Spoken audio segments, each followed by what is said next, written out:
Kanya-kanyang hakot naman ang mga mapapakinabangan panggamit ang mga nasunugan sa Barangay Holy Spirit, Quezon City kagabi. Sa ngayon, hindi pa rin po natatagpuan ang isang bata na napaulat na nawawala matapos ng sunog.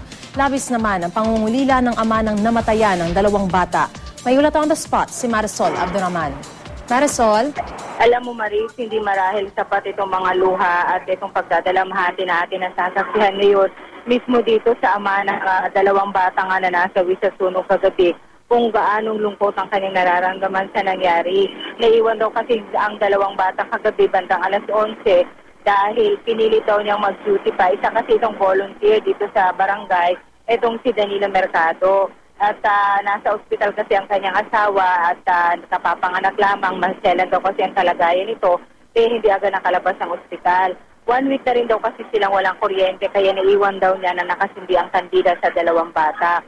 Pinilit daw niya na mag-duty pa rin, hoping na makakakuha nga siya ng tulong mula sa barangay.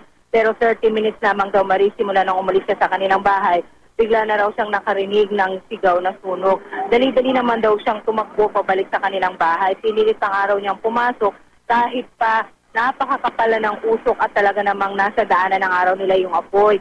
Naririnig pang araw niya ang kanyang 4 na taong gulang na anak na lalaki na nagsisigaw at pilit daw itong tumatakbo sa kanya pero hindi na raw nilang kinayang mag-aama dahil napakalakas na raw ng apoy ng mga oras na yon. Nanghingi rin daw siya ng tulong sa kanilang mga kapitbahay pero wala na raw nagawa ang mga ito. Maliban sa kanyang 4 na taong gulang na anak na lalaki, Maris, namatay din sa sunog ang kanyang 6 na taong gulang na anak na babae naman na si Daniela. At kaninang umaga nga, ang isang napaulat na nawawala kagabi na isa namang 9 years old na batang lalaki ay nakita lang kanina na patay na rin dahil sa sunog. Itong 3 bata, dinala na ang kanilang mga labi sa Alfred Funeral at gaya ng nararamdaman ng ama na kaharap natin mismo ngayon, labis din ang pagdadalamhati ng ama ng bata na 9 years old. Lalo pat ang dahilan daw kung bakit nga namatay ang bata. Kahit pa ito, actually Maris, nakalabas na rin ng bahay itong 9 years old, no? Pero binalikan daw niya ang kanyang papa dahil hindi niya ito makita. Pero yun nga, nung bumalik siya doon sa bahay, huli na ang lahat dahil lumakas ng apoy kahit anong pilit daw na gawin ng mga magkakapitbahay. At nung ama mismo ng bata na isalba itong si CJ nga, yung 9 years old, hindi rin na raw nila ito nagawa. At kaninang umaga nga lang, kung alas 7 ng umaga, ay na-recover na ang kanyang labi. Dito naman, sa pagpasok pa lang sa Barangay Holy Spirit, bundok na sunog na gamit na ng mga pinagtatanggal ng bahagi ng mga nasunog na bahay ang agad na bubungad. Naging uling na nga ito, Maris, sa sobrang pagkakasunog. Kaya kung talagang makikita natin na larawan niya na masaklap na pangyayari ang lugar na ito dahil sunog na sunog ang mga bahay. Halos abo na nga ang mga kanilang mga tirahan.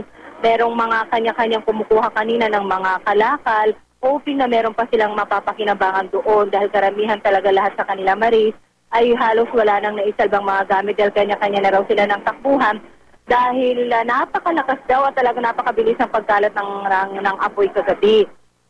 Ayon sa QC Fire, yun nga, ang kanilang hinala talaga ay doon nga nagmula ang sunog sa bahay mismo nitong namatayan, kung saan namatay ang dalawang bata at hinihinalang napabayaan nga ang nakasinding kandila doon.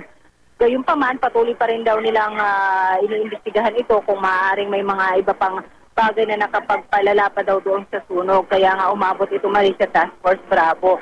Sa ngayon, nakikita natin ang mga residente na nagkalat lang. Meron dito naman nagtayo ng tent dahil wala naman silang matutuluyan at umaasa lang talagang sila ngayon sa mga rasyon na pagkain na ibinibigay sa kanila. Parang hindi na nga raw nila inaalintana o hindi na nga raw nila iniisip ang Pasko sa trahedyang kanilang nararanasan ngayon. Maris? Oo, Marisol, nakikiramay tayo dun sa pamilya na iwan ng dalawang bata. Maraming salamat sa iyo, Marisol Abdurrahman.